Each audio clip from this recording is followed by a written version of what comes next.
कौन अधिकार नहीं। एठी कलार सम्मान नहीं, संस्कृतिर सम्मान नहीं। मो पाखरे टंका नहीं बोले मो स्त्री कविता भी अनेक किसी कहीगला। गरीब कलाकार किए मो स्वाभिमानी मनीष निज परिवार गुजराण मेटाइवा मो अक्षम। हे प्रभु आजिकल केवल टंका ही मनीष को समाज में प्रतिष्ठा करी रखे।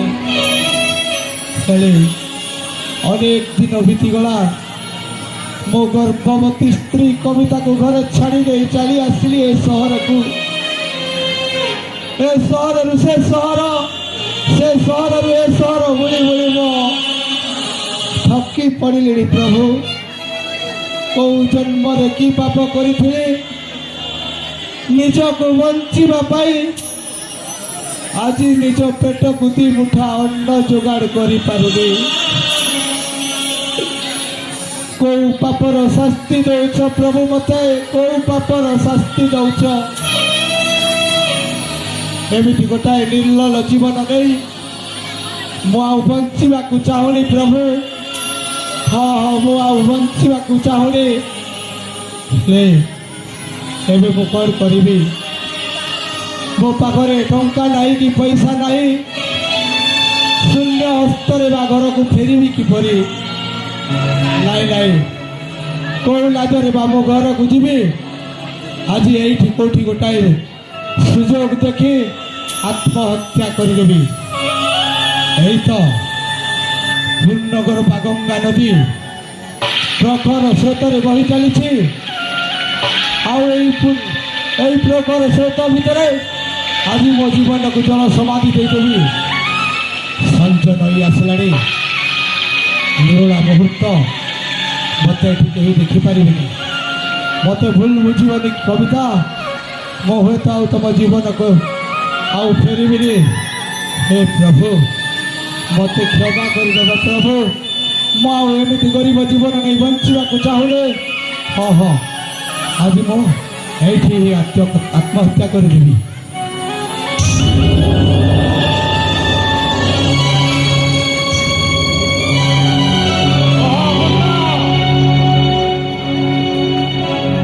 आत्महत्या नुहे सबुरी समस्यार समाधान। जे मनीष करी ए दुनिया को आनी से न चाहिला पर्यंत तुम्हें तांको पाख को जीवार कौन अधिकार नहीं। आपण किए मो आत्मा आपण परिचय दिंतु प्रभु। तुम पर निस्सहाय मनीष सहाय होइथिबा जणे शुभचिंतक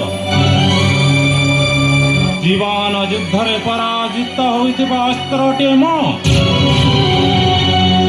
नदीरे भासी जाउथिबा मनीषर कुटाक्षटे मो आमे त्रिकालदर्शी माँ वन दुर्गा पूजक दुर्गा प्रसाद तुमर सबु दुख जानीपार। जदि तुम्हें आमर शेष हेब सबु समस्यार समाधान हेबटी निश्चय। नहीं बाबा नहीं मु आपण शिष्य हो पारि आपण शिष्य हेबार सौभाग्य ए अकिंचन भाग्यवंतर नहीं गुरुदेव। अनेक सीधा मंत्र आम पाखरे अच्छी बाधाक्य हेतु है तो अल्प दिन भितर आमे ए शरीर को त्याग करी मृत्यु को स्वीकार करूँ। आमर मृत्यु पूर्वर यही सब मंत्र को आमे तुमको देवा चाहूँ। यही सीधा मंत्र साधन द्वारा अनेक असंभव कार्य सहजरे संभव हो पार। ठीक अच्छे गुरुदेव मु आपण शिष्य निश्चित रूप से हेबी गुरुदेव। किंतु मनरक पुत्र गुरुदेव किंतु मनरक पुत्र यही मोर आश्रम गुरुदेव देवी को आश्रम चल चल संपत्ति प्राधान्य व्यक्ति दान सूत्र देथिबा कोटी कोटी टंका ସବୁ ଲୋକଙ୍କ ହିତରେ ଲାଗିବ। ଗୁରୁଦେବ ଆପଣ ତ ମତେ ତିନୋଟି ବେଦ ବିଷୟରେ ଅବଗତ କରାଇଲେ ଗୁରୁଦେବ। ଋଗ୍ବେଦ, ଯଜୁର୍ବେଦ, ସାମବେଦ, ଅଥର୍ବବେଦ, এই ଚାରି ବେଦ ଭିତରୁ ମୋତେ ତିନିଟି ବେଦ ବିଷୟରେ ଅବଗତ କରାଇଲେ। ହେଲେ ଗୁରୁଦେବ ଆପଣ ତ ମୋତେ ଚତୁର୍ଥ ବେଦ ଅଥର୍ବ ବେଦ ବିଷୟରେ କିଛି କହିଲେନି ଗୁରୁଦେବ। ଶୁଣନ୍ତୁ ପୁତ୍ର, ସାମବେଦ, ଯଜୁର୍ବେଦ, ଋଗ୍ବେଦ ଏହି ତିନି ମଣିଷ ଜୀବନ ଶୈଳୀ ବୁଝାଏ ତ ପୁଣି ଚତୁର୍ଥ ବେଦ ଅଥର୍ବ ଆଉ ଟିକେ ଭିନ୍ନ।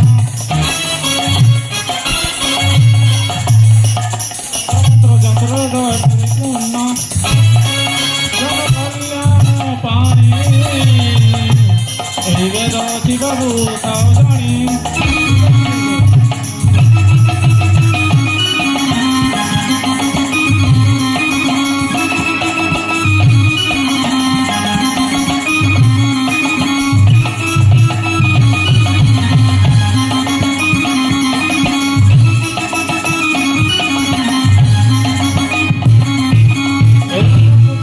ଯେ କରିପାରିବ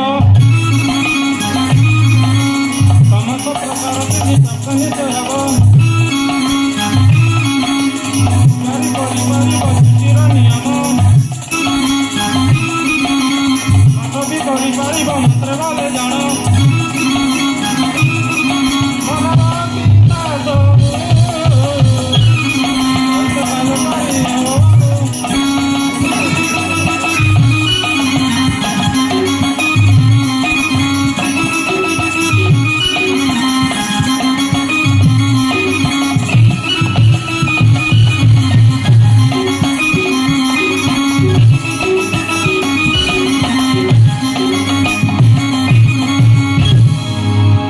ଗୁରୁଦେବ ତାହେଲେ ଚତୁର୍ଥ ବେଦ ଅଥର୍ବ ବେଦ କୋଉଠି ଅଛି ଗୁରୁଦେବ?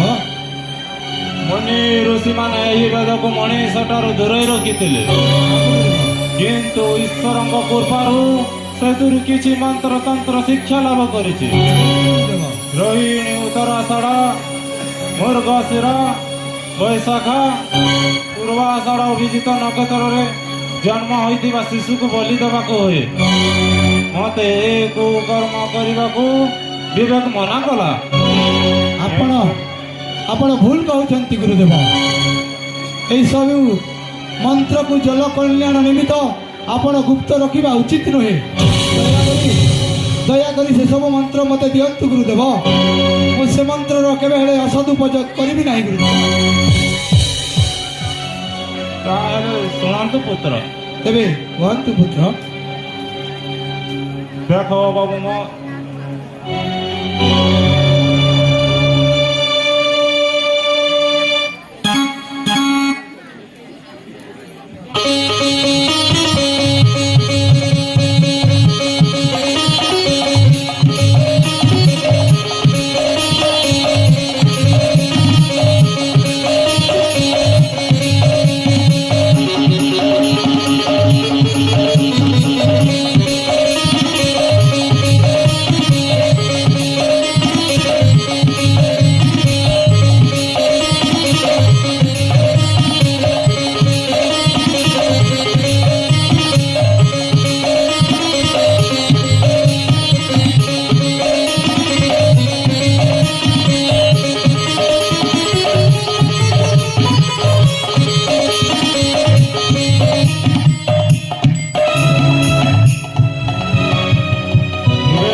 ମୋର ସବୁ ବିଦ୍ୟା ତୁମକୁ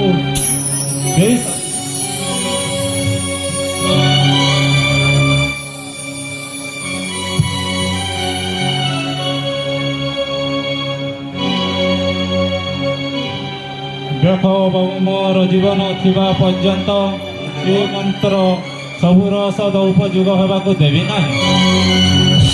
ତାହେଲେ ମନ ଧ୍ୟାନରେ ଶୁଣ ସେଇ ସବୁ ଗୁପ୍ତ ମନ୍ତ୍ର।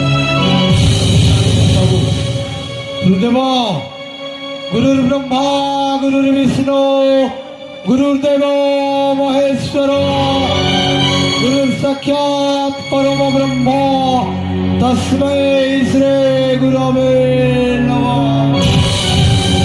गुरुदेव ହଁ ପୁତ୍ର ଆପଣ ଏବେ କହିଲେ ଆପଣ ବଞ୍ଚିଥିବା ଯାଏ ଆପଣଙ୍କ ଦେଇଥିବା ଏ ମନ୍ତ୍ରର ସଦୁପଯୋଗ ମୁଁ କରିପାରିବି ନାହିଁ।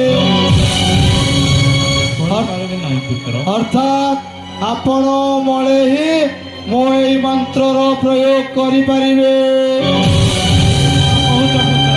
ଗୁରୁଦେବ ହଁ ପୁତ୍ର ପୁରାଣର ସେଇ ପୁରୁଣା କଥା ଆପଣ ନିଶ୍ଚିତ ଶୁଣିଥିବେ। ଗୁରୁଦେବ ଭସ୍ମାସୁର ବର ପ୍ରାପ୍ତି ନିମିତ୍ତ ଦେବ ଦେବ ମହାଦେବଙ୍କୁ ତପସ୍ୟା କରିଥିଲା। এই কথাটা নিশ্চিত ଆପଣ ଶୁଣିଥିବେ ଗୁରୁଦେବ। ସବୁ ଶୁଣିଛି। ଆଉ ଭସ୍ମାସୁରର ତପସ୍ୟାରେ ପ୍ରସନ୍ନ ହୋଇ ପ୍ରଭୁ ଦେବଦେବ ମହାଦେବ ତାଙ୍କୁ ବର ବି ଦେଇଥିଲେ।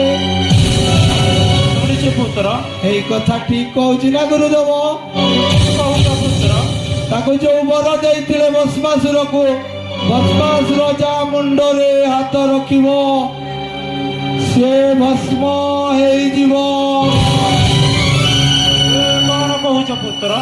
ଆଉ ସେଇ ବରର ପ୍ରତୀକ୍ଷା ନିମିତ୍ତ ଭସ୍ମାସୁର ଦେବଦେବ ମହାଦେବଙ୍କ ମୁଣ୍ଡ ଉପରେ ହାତ ରଖିବାର ପ୍ରୟାସ କରିଥିଲା।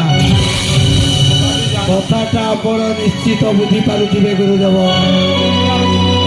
ହେଲେ ଗୁରୁଦେବ ଆପଣଙ୍କ କହିବା ଅନୁସାରେ ଏହି ଗୁପ୍ତ ମନ୍ତ୍ରକୁ ସିଦ୍ଧ କରିବାକୁ ହେଲେ ମଣିଷ ବଳି ଦେବାକୁ ପଡ଼ିବ। ହେଲେ ଗୁରୁଦେବ କହନ୍ତୁ ପୁତ୍ର। ଏବେ ସେଇ ମଣିଷ ବଳି ମୁଁ ପାଇବି କୋଉଠୁ?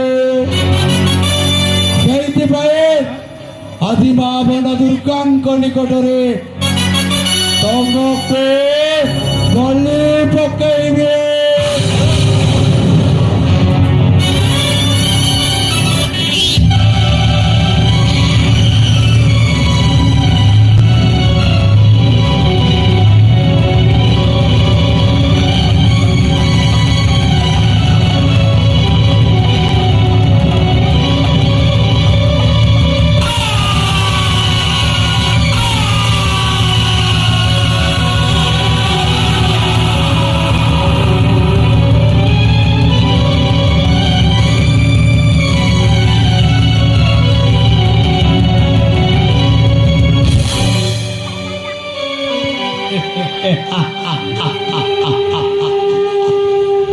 ଗୁରୁଦେବ